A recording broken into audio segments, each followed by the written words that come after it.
Hello everyone. आज हम अपनी श्रृंखला को आगे बढ़ाते हुए सोल्ड पेपर्स 105 की, जो कि यूथ कॉम्पिटिशन्स टाइम का है, समाजशास्त्र का, इनमें से आज है हमारा एग्ज़ाम पेपर नंबर 14, राजस्थान लोक सेवा आयोग प्राध्यापक परीक्षा 2018 समाजशास्त्र का प्रश्न पत्र। स्टार्ट करते हैं। हाँ, बिफोर स्टार्ट आज आपसे एक बात करनी है। जिन्होंने चैनल सब्सक्राइब नहीं किया है वो कर लो, क्योंकि हम 105 पेपर्स तक साथ जुड़े रहेंगे, तो एटलीस्ट रोज़ नोटिफिकेशन ना भेजना पड़े और आपको आराम से वीडियो मिल जाए, तो आप अपना सब्सक्राइब करके रखो चैनल। ये हमारी सिर्फ एक रिवीजन के लिए है। जिसको ज़रूरत नहीं है रिवीजन की तो वो ना भी करे तो भी चलेगा, इट्स ओके। लेकिन जिन्हें अच्छी लगती है या फिर जिन्हें ज़रूरत है कि हाँ रिवीजन हो जाता है, साथ साथ काम करते हैं, एक बार आपने पढ़ लिया उसको, उसके बाद आप साइड में रख दो फ़ोन को और आप कुछ काम भी कर रहे हैं, तभी भी आपका रिवीजन चल रहा है, तो आप इसको सब्सक्राइब कर लें प्लीज़, ठीक है।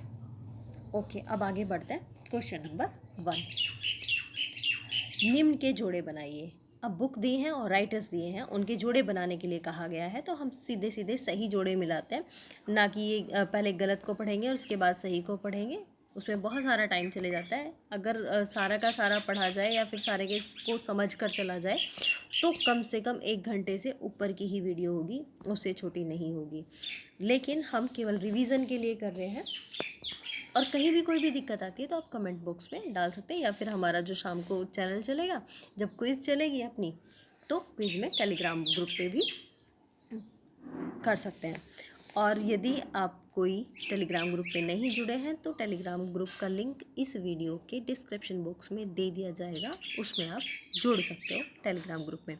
क्योंकि शाम को रात को 9:50 पे रोज़ जो पेपर पढ़ाया जाता है, जो जिस पेपर का रिवीजन होता है, उसमें से ही क्विज़ आती है हमारी, ठीक है। चलो बढ़ते हैं आगे। आज तो बहुत बातें कर ली। पहला, ह्यूमन सोसाइटी किंग्सले डेविस की है। नेक्स्ट है सोसाइटी, मैकरन पेज की है। Division of labour in society, Durkheim की है। Sociology, a guide to problem and literature, TB Bottomore की है। हम यहाँ पर प्रकृति के पास हैं, तो चिड़िया चहक रही हैं और आसपास भी सब कुछ बोलते रहते हैं। हमारे घर के सामने एक बढ़िया सा बम्बा है, उसमें आजकल साफ़ सफाई बहुत हो गई है और पानी भर के आ रहा है, बड़ा अच्छा लग रहा है उसको देखकर। चलो क्वेश्चन नंबर 2, कार्ल मार्क्स द्वारा दिए गए निम्नलिखित समाज के क्रम को व्यवस्थित कीजिए। तो इनका क्रम व्यवस्थित करते हैं। चलो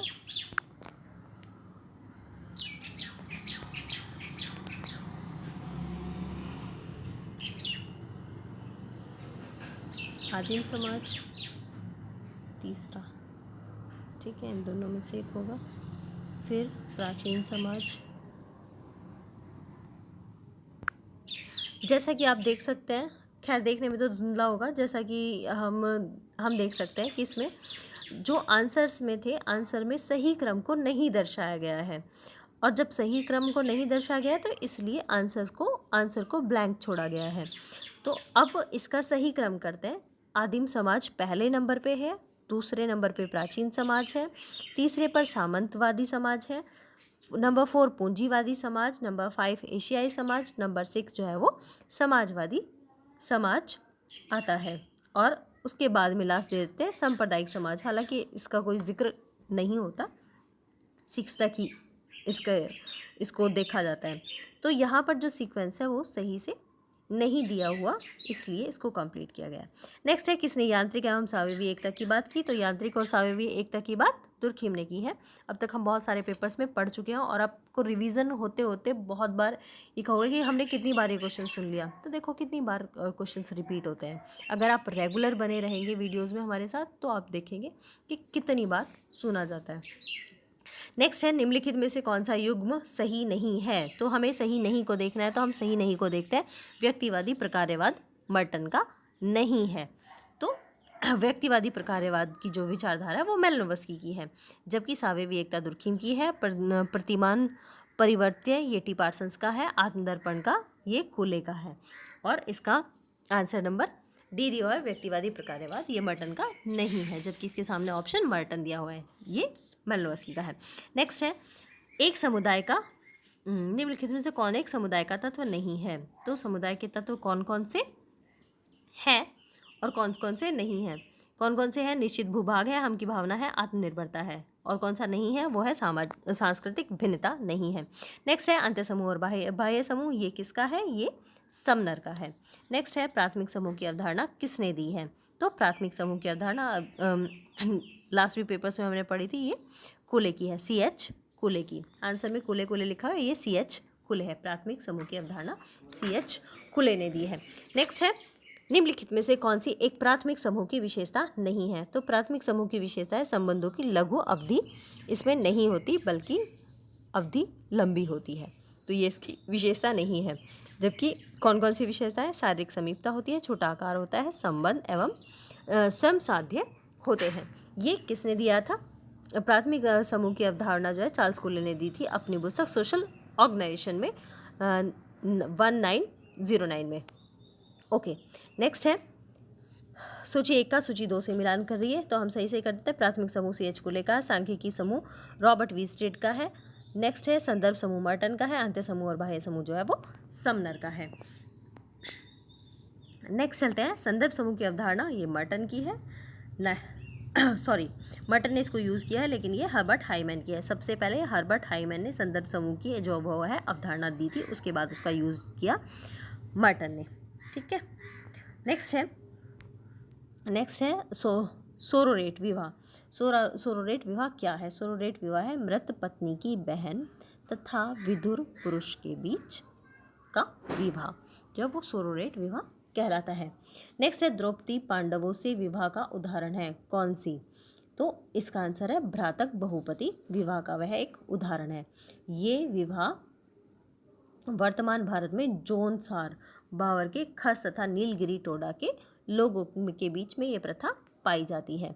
नेक्स्ट है वह परिवार जिसकी सदस्यता पति पत्नी और अविवाहित बच्चों तक सीमित है वर्गीकृत किया जाता है B एकाकी परिवार में। नेक्स्ट है सूची 1 का मिलान सूची 2 से करो, तो हम सही कर देते हैं। पितृसत्ता ये कर्ता क्या होगा? परिवार का मुखिया होता है। पितृसत्तात्मक परिवार का वरिष्ठ पुरुष मुखिया होता है। अंतः विवाह समूह के अंदर ही विवाह करना। अनुलोम विवाह उच्च जाति के पुरुष का निम्न जाति की स्त्री से विवाह कर लेना। जबकि प्रतिलोम क्या कहलाता है? प्रतिलोम कहलाता है जब उच्च जाति की स्त्री होती है वो निम्न जाति के व्यक्ति से विवाह कर लेती है, तो वो प्रतिलोम विवाह कहलाता है। नेक्स्ट है पेज नंबर 163, क्वेश्चन नंबर 15। फिर से सूचियों का मिलान है। सूची का मिलान है दहेज निरोधक अधिनियम 1961 में आया, हिंदू विवाह अधिनियम 1955 में आया, हिंदू उत्तराधिकार अधिनियम 1956 में आया, घरेलू हिंसा अधिनियम 2005 आया। ये तो सारे के सारे एक साथ आए, लेकिन ये अलग अलग भी आते रहते हैं। इनमें से कोई ना कोई अधिनियम ज़रूर एग्जाम में, हर एग्जाम में आता रहता है। नेक्स्ट है धर्म को पवित्र और अपवित्र के बीच अंतर के आधार पर किसने परिभाषित किया? तो इसका आंसर आएगा दुर्खीम। नेक्स्ट है धर्म जन समुदाय का अफीम है, तो ये कहा है कार्ल मार्क्स ने। नेक्स्ट है जादू धर्म एवं विज्ञान में क्या समानता है? जादू धर्म एवं विज्ञान में क्या समानता है? तो ये अज्ञात के प्रति अभिस्थापन करता है। किसने कहा? फ्रेजर ने गोल्डन बाउ 1900 में जादू से धर्म और धर्म से विज्ञान की उद्विकासात्मक व्याख्या की। इस कड़ी में मेलानोव्स्की की मैजिक साइंस एंड रिलीजन 1948 पुस्तक में जादू की मनोवैज्ञानिक व्याख्या के आधार पर बताया गया कि जब किसी विषय के बारे में तकनीकी ज्ञान अपर्याप्त और अपूर्ण होता है तब जादू व्यक्तियों की ज़रूरतों को पूरी कर उन्हें भावनात्मक संतुष्टि प्रदान करता है। नेक्स्ट है कौन सा सिद्धांत धर्म की उत्पत्ति से संबंधित नहीं है? तो सामाजिक समझौते का जो सिद्धांत है सोशल कॉन्ट्रैक्ट, ये धर्म की उत्पत्ति से संबंधित नहीं है। जबकि जीव सत्तावाद, टोटमवाद और प्रकृतिवाद जो है वो धर्म की उत्पत्ति से संबंधित है। नेक्स्ट है संप्रदायवाद में निम्न में से कौन सा तत्व नहीं होता? तो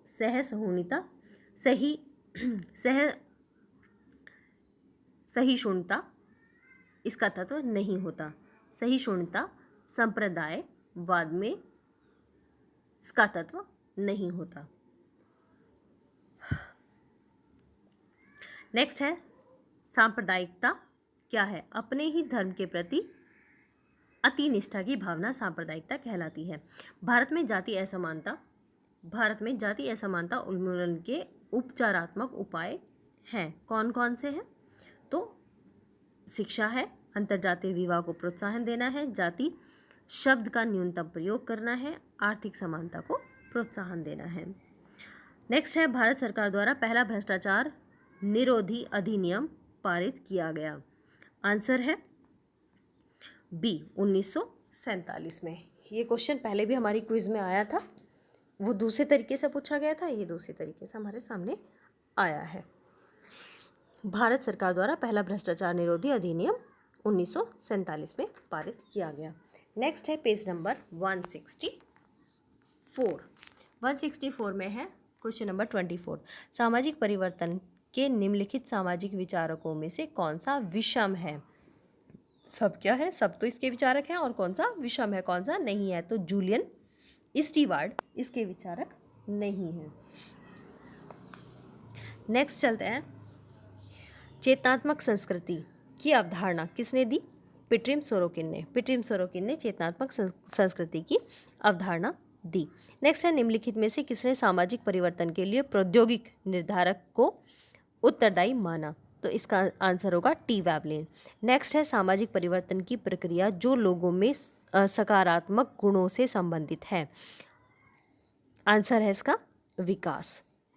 नेक्स्ट है मार्क्स के अनुसार सामाजिक परिवर्तन उत्पन्न करने वाली शक्ति है आर्थिक। नेक्स्ट है सुमेलित करना है लेखक और परिवर्तन परिप्रेक्ष्य को। सोरोकिन का है चक्रीय सिद्धांत, डैनराफ का है द्वंद्वात्मक सिद्धांत, स्पेंसर का है विकासवादी सिद्धांत, और दुर्खीम का है संरचनात्मक प्रकार्यवादी सिद्धांत। तो नेक्स्ट क्वेश्चन पे चलते हैं, निम्नलिखित में से कौन सा एक संस्था के सही अर्थ को बताता है? तो अंतर संबंधित लोकाचार और रूढ़ियों का जो योग है वो संस्था के सही अर्थ को बताता है। नेक्स्ट है धर्म, विवाह, परिवार और जाति किसके उदाहरण हैं? धर्म, विवाह, परिवार और जाति ये सामाजिक प्रतिमान है सभी। नेक्स्ट है निम्न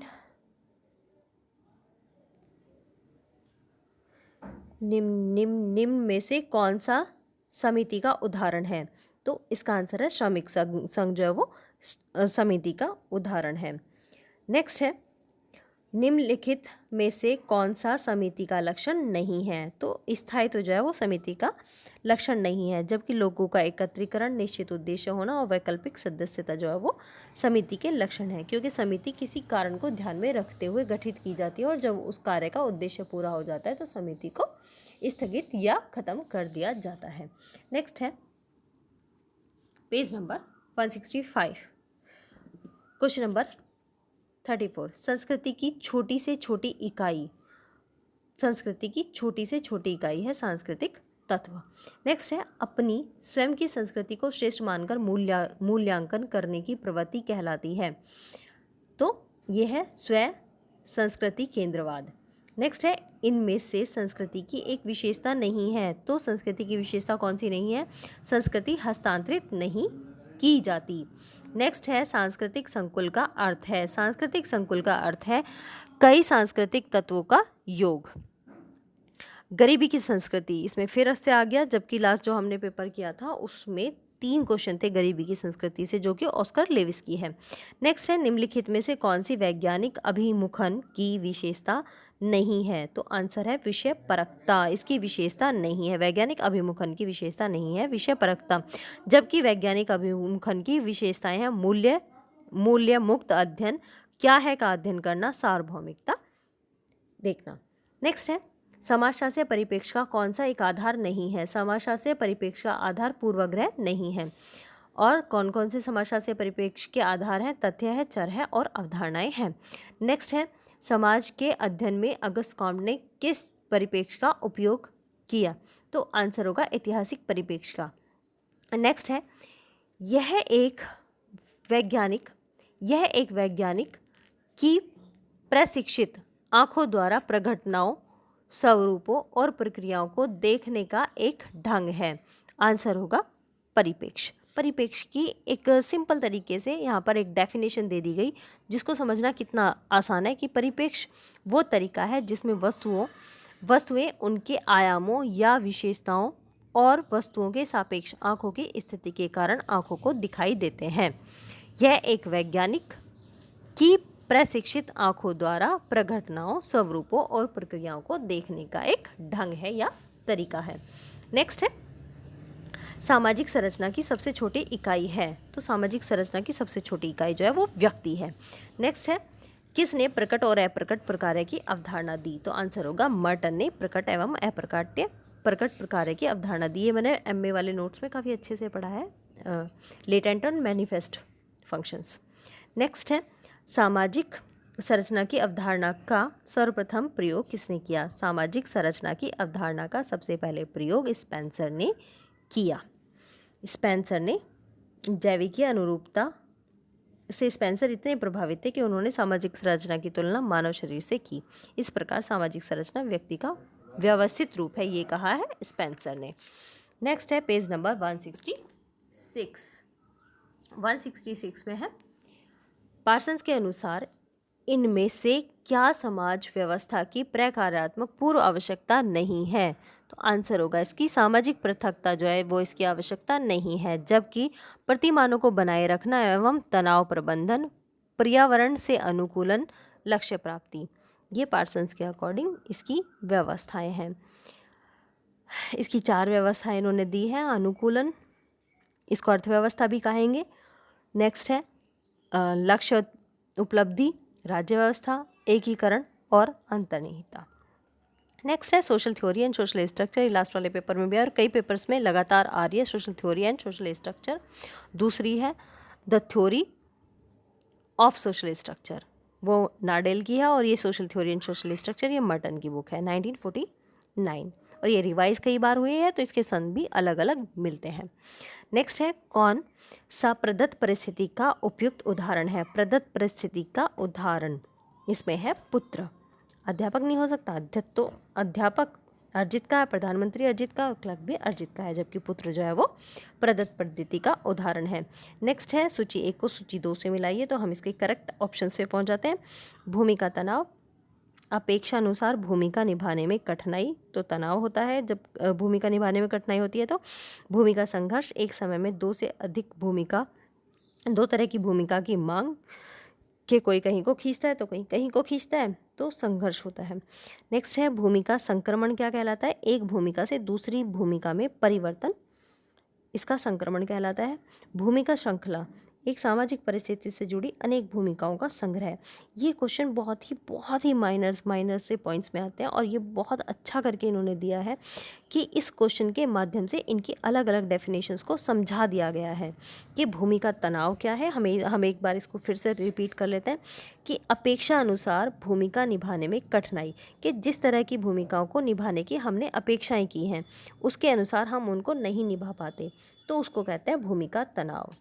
दूसरा भूमिका संघर्ष, एक समय में 2 तरह की भूमिकाओं की मांग, कि एक टाइम में एक व्यक्ति को 2 तरह के काम दे दिए जाते हैं, 2 तरह की भूमिकाएं निभाने के लिए दे दी जाती हैं, तो उनके बीच जो तनाव वाली स्थिति होती है उसको संघर्ष कहा जाता है।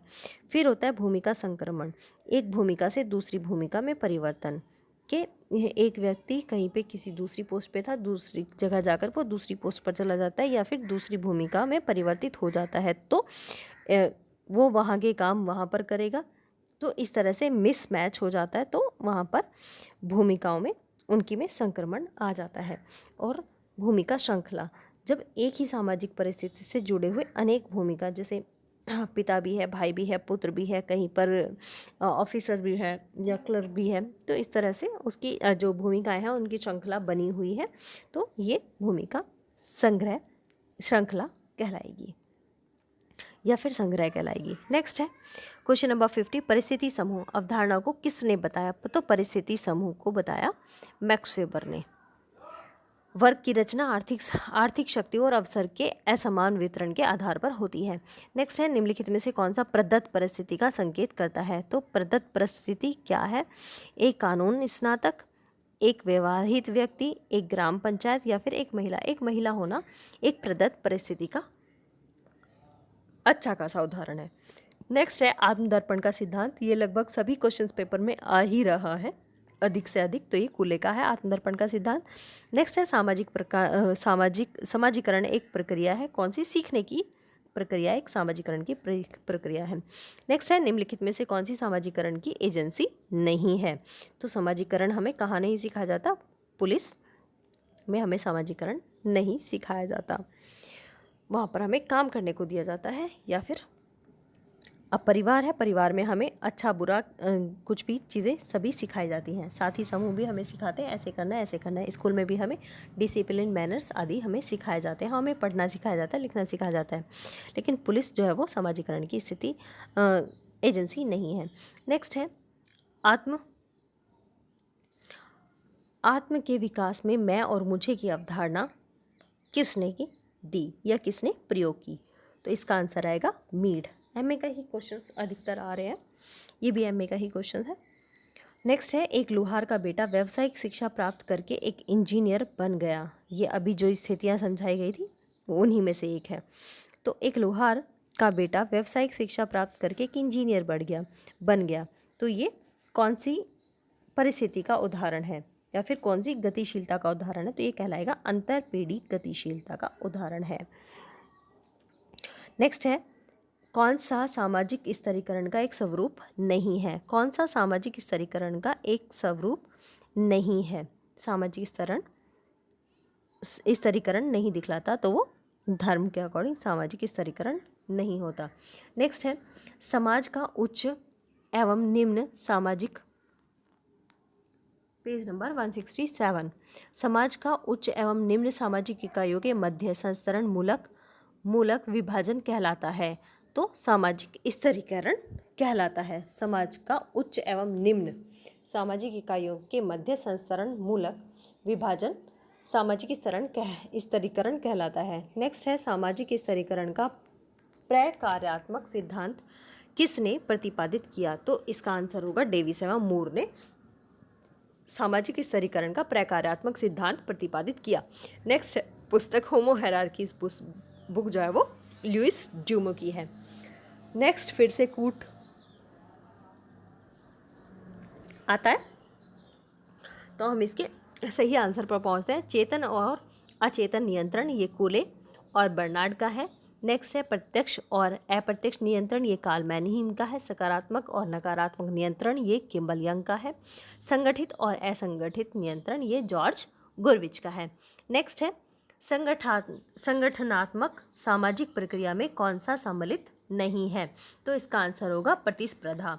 नेक्स्ट है मर्डॉक ने कितने प्रकार के तृतीयक संबंधियों का विवेचन किया? तो ये 151 है, 151, जबकि प्रथम प्रकार है 8 प्रकार के, द्वितीय प्रकार है 33 प्रकार के और तृतीय संबंधी जो है वो 151 प्रकार के बताए हैं मर्डॉक ने। नेक्स्ट है इनमें से कौन सी भारत में मातृवंशीय जनजाति है? तो खासी जनजाति जो है वो भारत में मातृवंशीय जनजाति है, जबकि इसके उदाहरण और भी है। खासी, गारो, नायर मातृवंशीय प्रजातियां हैं। नेक्स्ट है निम्नलिखित में से कौन सा जनजातीय समाज पर प्रकाश डालता है? जनजातीय समाज पर प्रकाश डालता है, तो नातेदारी संबंध जो है वो जनजातीय समाज पर प्रकाश डालता है। नेक्स्ट है कौन सी भारत की अनुसूचित जनजाति नहीं है? तो भील, संथाल और हो जो है वो अनुसूचित जनजाति है, जबकि गुज्जर जो है वो भारत की अनुसूचित जनजाति नहीं है। भारतीय जनजातियां को पिछड़े हिंदू, तो घुरिये ने कहा है। नेक्स्ट चलते हैं पेज नंबर 168 पर। पिछड़े हिंदू किसको कहा है? तो वो घुरिये ने कहा है जनजातियों को पिछड़े हिंदू। नेक्स्ट है किसने बताया कि, क्वेश्चन ही कट कर रखा है, डेविड हार्डीमैन। इसको पूरा कर लेते हैं। सबल्टन जो पर्सपेक्टिव है वो डेविड हार्डीमैन के द्वारा विकसित किया गया है, जिसमें समाज को विभिन्न परिस्थितियों के आधार पर समझा जाता है, जैसे कास्ट, जेंडर, रेस आदि। तो ये पूछा गया है क्वेश्चन में कि सबल्टन जो पर्सपेक्टिव है उसको किसने बताया है? तो इसका आंसर आएगा सबल्टन पर्सपेक्टिव को किसने बताया? तो ये इसका आंसर होगा डेविड हार्डीमैन। नेक्स्ट है जनसंख्या वृद्धि का कौन सा कारण नहीं है? तो जनसंख्या का वृद्धि का कारण व्यावसायिक शिक्षा नहीं है, जबकि विवाह की निम्न आयु, उच्च अशिक्षा, परिवार नियोजन के प्रति धार्मिक मनोवृत्ति, ये सभी बढ़ती जनसंख्या के कारण हैं और बढ़ती जनसंख्या का कारण नहीं है व्यावसायिक शिक्षा। अगर किसी को व्यावसायिक शिक्षा मिलेगी तो उससे जनसंख्या थोड़ी ना बढ़ेगी। नेक्स्ट है निम्नलिखित में से कौन से अर्थशास्त्री ने प्रमुख रूप से जनसंख्या अध्ययन पर रुचि दिखाई है? तो इसका आंसर है माल्थस। निम्नलिखित में से कौन सा जननांकीय प्रक्रिया से संबंधित नहीं है? तो आंसर आएगा रोगग्रस्तता, जननांकीय प्रक्रिया से संबंधित नहीं है। नेक्स्ट है विचलन का अनुकरण सिद्धांत। विचलन का अनुकरण सिद्धांत किसने प्रतिपादित किया? तो विचलन का अनुकरण सिद्धांत जी टार्डे ने प्रतिपादित किया। विचलन का अनुकरण सिद्धांत टार्डे। जन्मजात अपराधी लोम्ब्रोसो। नेक्स्ट है संपूर्णानंद आश्रम, ये खुले जेल से जुड़ा हुआ है। संपूर्णानंद आश्रम जो है वो खुले हुए जेल होते हैं, प्राचीर विहीन जेल। नेक्स्ट है इनमें से क्या बाल अपराध का एक कारण नहीं है? तो आंसर आएगा सही समाजीकरण जो है वो बाल अपराध का कारण नहीं है, जबकि टूटे परिवार, मानसिक क्षीणता, भावात्मक अस्थिरता ये बाल अपराध के कारण होते हैं। नेक्स्ट है सफ़ेद पोश अपराध शब्द का प्रयोग सबसे पहले किसने किया? तो ये सदरलैंड ने किया वर्ष 1939 में, 1939 में। नेक्स्ट है आर्थिक संकट में कौन सी आत्महत्या में वृद्धि होती है? आर्थिक संकट में अप्रतिमानित आत्महत्या में वृद्धि होती है, जो कि दुर्खीम ने अपनी बुक सुसाइड में बताया। दुर्खीम ने अपने एक दोस्त के आत्महत्या कर लेने के बाद उसके रीजंस को जानने में, खोजने में, उसके वियोग में ये पुस्तक लिखी, आत्महत्या। नेक्स्ट है अपराध के विभेदक सहचर्य। अगर किसी को उस दुर्खीम के इस फ्रेंड का नाम पता है तो कमेंट बॉक्स में ज़रूर बताना। नेक्स्ट है विभेदक सहचर्य। विभेदक सहचर्य आंसर है सदरलैंड। अपराध के विभेदक सहचर्य सिद्धांत का निरूपण सदरलैंड ने किया। नेक्स्ट है सूची 1 को सूची 2 से मिलाना, तो हम सही सूची पे पहुंचते हैं। एनोमी का सिद्धांत मर्टन का है, विभेदक अवसर का के ओहलिन का है, विभेदक सहचर्य सदरलैंड का है और लेबलिंग सिद्धांत हार्वर्ड बेकर का है। नेक्स्ट है लेबलिंग थ्योरी, दोबारा से आगे। लेबलिंग थ्योरी की मुख्य अवधारणा है क्या? कलंक, सिग्मा बोलते हैं इसको इंग्लिश में। ये एडविन लैमर्ड ने सोशल पैथोलॉजी बुक में इसके बारे में बताया। लेबलिंग थ्योरी हार्वर्ड बेकर की है इसे। नेक्स्ट है निम्नलिखित लेखकों के युग्मों में से कौन एक अपराध और विचलन के अध्ययन से संबंधित नहीं है? तो यह है कोजर और रोजनबर्ग। निम्नलिखित, ये अपराध के बारे में इन्होंने नहीं बताया बल्कि संघर्ष के बारे में बताते हैं कोजर और रोजनबर्ग, जबकि अपराध से जो रिलेटेड है लेखक जिन्होंने अपराध के बारे में लिखा बॉन्स एवं टीटर्स है, इलियट तथा मैरिल है, सदरलैंड और क्रेसे भी अपराध शास्त्री हैं। नेक्स्ट है निम्नलिखित में से कौन सा परंपरागत अपराध नहीं है? तो इसका आंसर है नेगम अपराध। ये अपराधी जो होते हैं कॉरपोरेट या निगम से रिलेटेड होते हैं, जो व्यवसाय इकाई के अकॉर्डिंग काम करते हैं, जबकि परंपरागत अपराधी जो होते हैं वो चोरी, डकैती और बलात्कार करने वाले होते हैं। भारतवर्ष में बाल अपराधी किस आयु समूह में आते हैं? भारतवर्ष में बाल अपराधी किस आयु समूह में आते हैं? तो ये 18 वर्ष से नीचे के समूह में आते हैं। निम्नलिखित में से कौन सा केंद्रीय प्रवृत्ति का माप नहीं है? तो ये है आंसर मानक विचलन। केंद्रीय प्रवृत्ति का माप मानक विचलन नहीं है। नेक्स्ट है वैज्ञानिक अवलोकन का अर्थ वस्तुओं को देखना है। आंसर उद्देश्य के साथ। वैज्ञानिक अवलोकन का अर्थ वस्तुओं को उद्देश्य के साथ देखना है। नेक्स्ट है साक्षात्कार के दौरान साक्षात्कार निर्देशिका किसके द्वारा उपयोग में लाई जाती है?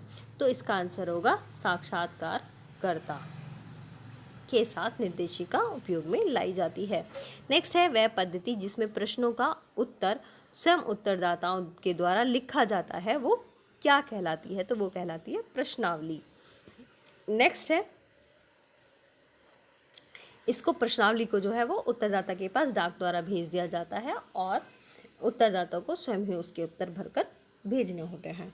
नेक्स्ट है एक सामाजिक इकाई के संपूर्ण अध्ययन हेतु कौन सी पद्धति का प्रयोग किया जा सकता है? तो इसका आंसर होगा व्यक्तिक अध्ययन, केस स्टडी। नेक्स्ट है निम्नलिखित अनुसंधान चरणों का सही क्रम बताइए। अनुसंधान के सही क्रमों का चरण अकॉर्डिंग टू क्वेश्चन में 4 चरण दिए हैं, तो हम 4 चरणों के अकॉर्डिंग इसको सही क्रम में लगाते हैं। तो एक है अनुसंधान अभिकल्प, पहला, दूसरा तथ्य संकलन और तीसरा तथ्य संसाधन। नंबर 4 पे इन्होंने दिया है तथ्य विश्लेषण और निर्वचन। ये इसका सही क्रम होगा। नेक्स्ट है एक शून्य प्रकल्पना होती है, नील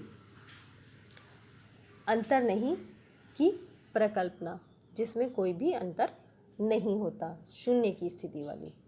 शून्य एक ऐसी प्रकल्पना है जिसके द्वारा 2 चरों वेरिएबल्स के बीच शून्य संबंधों को प्रकट किया जाता है।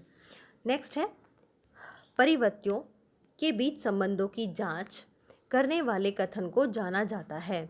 आंसर होगा प्रकल्पना। जब 2 कथनों के बीच के अंतर को जानने की कोशिश की जाती है तो वो परिकल्पना के माध्यम से की जाती है। नेक्स्ट है उस काल्पनिक प्रस्तावना को क्या कहा जाता है जिसके अनुसंधानकर्ता द्वारा जांच करना भी शेष है? तो ये भी उपकल्पना या परिकल्पना ही होती है जिसकी अनुसंधानकर्ता जांच कर सकता है। नेक्स्ट है मैकडॉनलाइजेशन ऑफ सोसाइटी पुस्तक के लेखक कौन है? मैकडॉनल्ड का बर्गर याद आ गया इसको देखकर, तो ये है रिट्जर की। मैकडॉनल्ड रिट्जर से याद रख लेना, मैकडॉनलाइज्ड ऑफ सोसाइटी रिट्जर। नेक्स्ट है दुर्खीम के अनुसार कौन सा एक, पेज नंबर 170 है, यस। दुर्खीम के अनुसार कौन एक सामाजिक तथ्य की विशेषता नहीं है? तो सामाजिक तथ्य की प्रकृति अमूर्त होती है ऐसा लिखा है, जबकि सामाजिक तथ्य की जो प्रकृति है वो अमूर्त नहीं होती। सामाजिक तथ्य जितने भी होते हैं वो दिखाई देते हैं, चाहे कपड़ा हो, पेड़ हो, पौधा हो, कोई भी वस्तु हो, कोई भी थिंकिंग हो, कोई भी किसी भी तरह की कोई भी चीज़, वो हमारी, चाहे वो व्यवस्थित हो चाहे वो अव्यवस्थित हो, सभी की सभी जो है वो तथ्य कहलाती हैं अकॉर्डिंग टू दुर्खीम। सामाजिक तथ्य को उन्होंने उच्चतर समाजशास्त्री सिद्धांत में इतने अच्छे से दिया हुआ है कि the rules of sociological method में। नेक्स्ट चलते हैं सामाजिक तथ्य अब कौन कौन सी हैं। तो पहले तो विशेषता बता दी कि सामाजिक तथ्य जो है वो मूर्त होते हैं, जबकि यहाँ पर दिया हुआ है अमूर्त होते हैं, तो अमूर्त लिखा है तो ये गलत है। फिर चलते हैं सामाजिक तथ्य की विशेषताएं। सामाजिक तथ्य व्यक्ति से बाह्य होते हैं। सामाजिक तथ्य में बाध्यता की विशेषता होती है, ये बाध्यता और बाह्यता पर निर्भर होते हैं। नेक्स्ट है सामाजिक तथ्य व्याधिकीय तथा सामान्य दोनों प्रकार के हो सकते हैं। नेक्स्ट है सामाजिक क्रिया के वेबेरियन वर्गीकरण का सही क्रम। सामाजिक क्रिया के वेबेरियन वर्गीकरण का सही क्रम इसका है परंपरागत क्रिया, दूसरा प्रभावात्मक क्रिया, तीसरा मूल्यात्मक क्रिया और नंबर 4 है तार्किक क्रिया। नेक्स्ट है वर्स्टेन उपागम किसका है? तो वर्स्टेन उपागम मैक्स वेबर का है। नेक्स्ट है अब तक के सभी समाजों का इतिहास वर्ग संघर्ष का इतिहास रहा है, तो ये कहा है कार्ल मार्क्स ने। नेक्स्ट है मार्क्स के साथ कम्युनिस्ट मैनिफेस्टो के सहलेखक कौन है? तो मार्क्स के साथ एंजल्स ने इस बुक को लिखा। नेक्स्ट है सूची 1 को 2 से मिलाइए, अवधारणाओं को विचारकों से मिलाइए। तो ये सावेवी एकता है इमाइल दुर्खीम की, तार्किककरण है मैक्स वेबर की अलगाव है कार्ल मार्क्स का, पश्चिमीकरण है एम.एन. श्रीनिवास का। नेक्स्ट बुक आती है मेथड्स इन सोशल रिसर्च। ये किसकी बुक है? तो ये है गुडेम हार्ट की बुक। वैश्विक ग्राम जो है वो मैक्लूहन की बुक है। नेक्स्ट है संस्कृतिकरण की अवधारणा, वो श्रीनिवास की अवधारणा है। निम्नलिखित में से कौन उत्तर आधुनिक विचारक नहीं है? तो उत्तर आधुनिक विचारक जो है वो अलेक्जेंडर नहीं है, जबकि देरिडा, जैमसन और लियोटार्ड जो है वो उत्तर आधुनिक विचारक है। नेक्स्ट है छात्र अपनी समर्थकता के अनुरूप किस प्रकार का निष्पादन करते हैं? छात्र अपनी समर्थकता के अनुरूप क्षमता संदर्भ में निष्पादन करते हैं। नेक्स्ट है छात्र क्या कर रहे हैं और क्या नहीं कर सकते हैं? यह प्रतिनिधित्व दिखाता है कौन? क्षमता संदर्भ में। छात्र क्या कर सकते हैं और क्या नहीं कर सकते, यह क्षमता संदर्भ में दिखाई दे सकता है। नेक्स्ट है निम्नलिखित में से क्या आकलन की रूपरेखा का एक तत्व नहीं है? तो इसका आंसर होगा प्रणाली। नेक्स्ट है शिक्षार्थी का स्व प्रत्यय निर्भरता और स्व निर्देशित स्तर की तरफ बढ़ता है, बी। इसका आंसर होगा एड्रोगोजी की।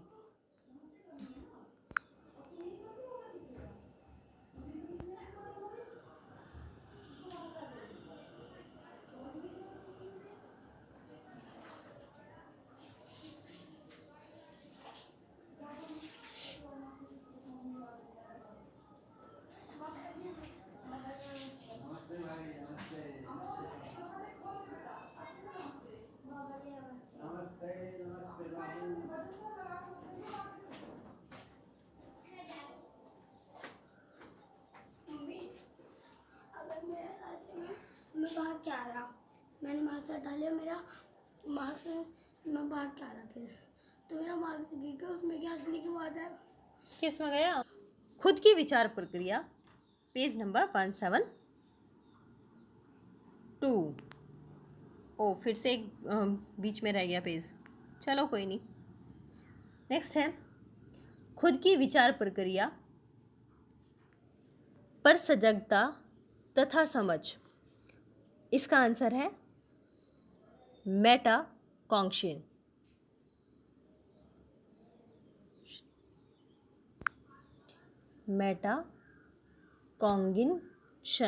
Cognition, page number 173। Question number 119।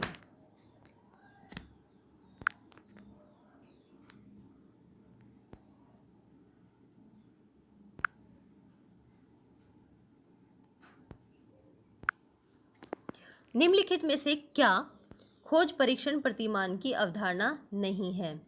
निम्नलिखित में से क्या खोज प्रशिक्षण प्रतिमान की अवधारणा नहीं है? तो रटना संपूर्ण ज्ञान का आधार नहीं है। नेक्स्ट है निम्नलिखित में से क्या सूचना प्रक्रिया का प्रतिमान के अंतर्गत नहीं है? तो अब नहीं पर ज़्यादा फोकस दिया जा रहा है। तो पहले में भी आया कि खोज परीक्षण प्रतिमान की अवधारणा कौन सी नहीं है? कि रटना संपूर्ण ज्ञान का आधार नहीं है, जबकि खोज परीक्षण प्रतिमान की अवधारणा के आधार कौन कौन सा? संपूर्ण ज्ञान अनिश्चित है, एक प्रभाव के अनेक कारण होते हैं, उत्सुकता, समस्या समाधान, व्यक्ति की प्रकृति है। ठीक है। और ये नेक्स्ट वाला क्या आया था? ये खोज प्रशिक्षण प्रतिमान जो है वो रिचर्ड सुमैन द्वारा विकसित किया गया ताकि बच्चे असामान्य घटनाओं की जांच की व्याख्या करने के लिए एक प्रक्रिया सिखाई जा सके। यह मॉडल छात्रों को तथ्यों को स्थापित करने, अवधारणाओं का निर्माण करने और स्पष्टीकरण या सिद्धांत उत्पन्न करने में मदद करता है जो घटनाओं को विचाराधीन बताते हैं। और नेक्स्ट आए थे 120 सूचना प्रक्रिया प्रतिमान के अंतर्गत कौन सी चीज़ नहीं आती? तो ये निश्चयात्मक प्रशिक्षण प्रतिमान इसके अंतर्गत नहीं आता। और कौन कौन से आते हैं? सूचना प्रक्रिया प्रतिमान संज्ञात्मक मनोविज्ञानों द्वारा मानसिक प्रक्रियाओं को समझाने और वर्णन करने के लिए उपयोग किया जाने वाला एक ढांचा है जिसके अंतर्गत निश्चयात्मक परीक्षण प्रतिमान नहीं आता। नेक्स्ट है सृजनशीलता, सृजनात्मकता के विकास का प्रतिमान का प्रतिपादन किया किसने? गॉर्डन ने। गॉर्डन लिखा है जे.जे. गॉर्डन। तो हम इसे गार्डन भी पढ़ सकते हैं 1961 में। नेक्स्ट है वातावरण में वे सब बाह्य तत्व आ जाते हैं। ये पेपर सेट कुछ डिफरेंट सा लगा, जब से 110 के बाद के क्वेश्चंस सारे थोड़े डिफरेंट से हैं, अलग, जैसे एजुकेशन वाले पोर्शंस में से आ गए हैं। नेक्स्ट है वातावरण में वे सब बाह्य तत्व आ जाते हैं जिन्होंने व्यक्ति के जीवन आरंभ करने के समय प्रभावित किया है, तो इसका आंसर होगा वुडवर्थ ने। नेक्स्ट है किशोरावस्था की प्रमुख मनोवैज्ञानिक विशेषता क्या है? किशोरावस्था की प्रमुख मनोवैज्ञानिक विशेषता क्या है? तो इसका आंसर है सी, संवेगात्मक विकास के कारण स्थायित्व समायोजन का अभाव। नेक्स्ट है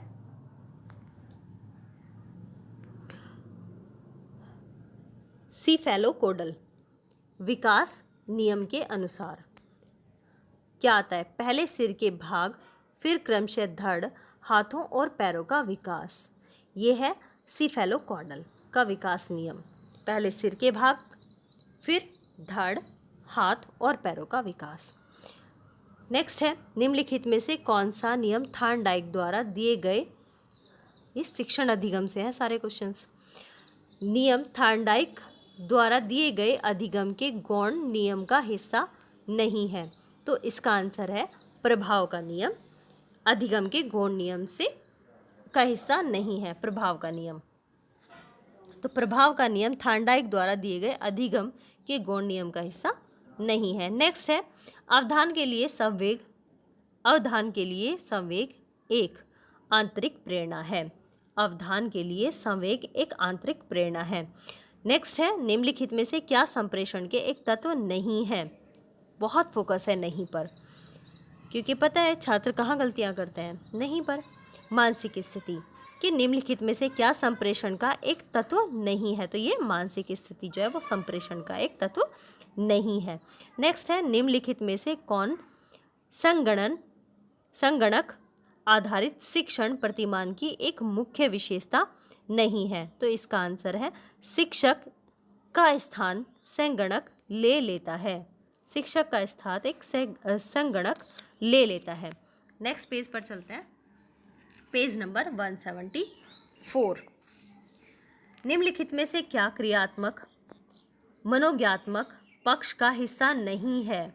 तो आंसर है आदत निर्माण, जबकि इसका हिस्सा कौन कौन है? व्यवस्था, नियंत्रण और संयोजक जो है वो क्रियात्मक पक्ष का हिस्सा है। नेक्स्ट है ज्ञानात्मक, भावात्मक तथा क्रियात्मक उद्देश्य संपूर्णता में प्राप्त किए जा सकते हैं शिक्षण तकनीकी के द्वारा। ज्ञानात्मक, भावात्मक तथा क्रियात्मक उद्देश्य प्राप्त किए जा सकते हैं। नेक्स्ट है गेने के अनुसार निम्नलिखित में से कौन सा सही है? तो गेने के अनुसार बी सही है।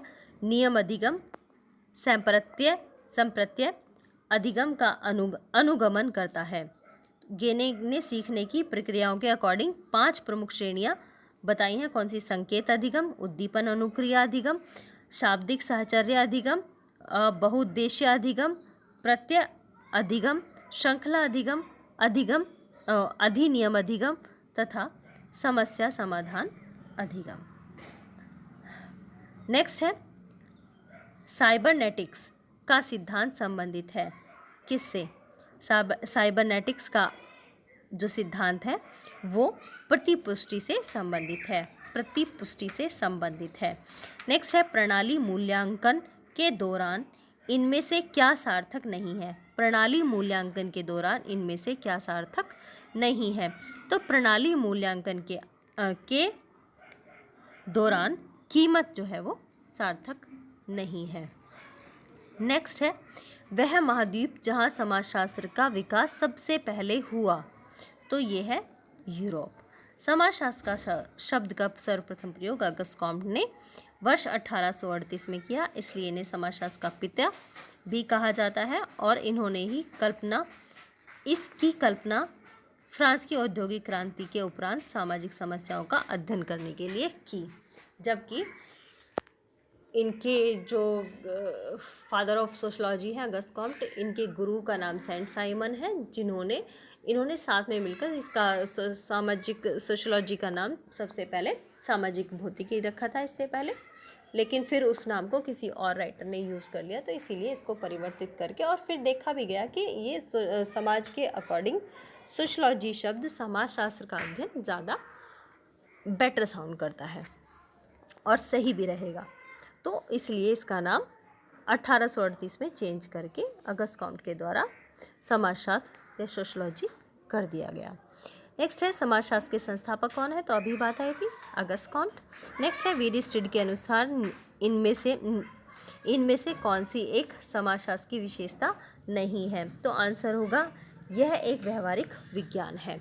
नेक्स्ट है भारत में समाजशास्त्र का औपचारिक शिक्षण प्रारंभ हुआ, भारत में समाजशास्त्र का औपचारिक शिक्षण प्रारंभ हुआ, आंसर है 1919। भारत में समाजशास्त्र का औपचारिक शिक्षण प्रारंभ हुआ बम्बई विश्वविद्यालय में पैट्रिक गेडिस की अध्यक्षता में 1919 में। इससे पहले शुरू हुआ था 1914 में। 1914 में स्नातक स्तर पर स्टार्ट हुआ और 1919 में इसको परा स्नातक यानी एमए स्तर पर स्टार्ट कर दिया गया, क्योंकि पहले बीए यानी स्नातक के बच्चों को पढ़ाया गया और 1914 से स्टार्ट हुआ। उसके बाद जैसे ही वो पास आउट हुए तो इसे परा स्नातक स्तर पर भी प्रारंभ कर दिया गया, तो ये ऑफिशियली तौर पर, और तभी इसका एक समाजशास्त्र का डिपार्टमेंट भी वहाँ पर अर्थशास्त्र के साथ बनाया गया। तो नेक्स्ट है, और पैट्रिक गेडिस इसके अध्यक्ष थे उस समय, और उसके बाद जो भारतीय समाजशास्त्री हैं जीएस घुरिये, जो इनके शिष्य भी रहे, उन्होंने वहाँ का कार्यभार संभाला। नेक्स्ट आता है किसने कहा कि विज्ञान का संबंध पद्धति से नहीं विषय सामग्री से है, तो ये कहा स्टुअर्ट चेंज ने कि विज्ञान का संबंध पद्धति से न होकर उसकी विषय सामग्री से है। तो नेक्स्ट है पेज नंबर 175। किस विद्वान ने कहा कि समाजशास्त्र सामाजिक जीवन का वैज्ञानिक अध्ययन है, तो आंसर आएगा ऑकबर्न। समाजशास्त्र सामाजिक जीवन का वैज्ञानिक अध्ययन है, ये कहा ऑकबर्न ने। अभी एजुकेशन चल रहा था, अब फिर से सोशलॉजी पर लौट आए हैं समाजशास्त्र के उद्भव से। नेक्स्ट है एक स्वतंत्र विषय के रूप में समाजशास्त्र की स्थापना वर्ष 1838 में हुई। नेक्स्ट है निम्नलिखित विचारकों में से कौन समाजशास्त्र समन्वयात्मक संप्रदाय से संबंधित है, तो इसका आंसर है सोरोकिन। अब समाजशास्त्र को दो संप्रदायों में डिवाइड किया गया, एक समन्वयात्मक और एक स्वरूपात्मक। तो यहाँ पर समन्वयात्मक की बात हुई है, तो समन्वयात्मक के कौन कौन प्रवर्तक हैं इनको देख लेते हैं। सोरोकिन से स्टार्टिंग करते हैं इसकी, तो इसके हैं दुर्खीम, हाबहाउस, गिन्सबर्ग, ग्रीन, गिडिंग्स इसके समन्वयात्मक के समर्थक है। समन्वयात्मक विचारधारा के प्रवर्तक समाजशास्त्र को विशिष्ट विज्ञान बनाने के बजाय सामान्य विज्ञान बनाने के पक्ष में थे, जबकि स्वरूपात्मक के जो थे वो विशिष्ट विज्ञान बनाना चाहते थे।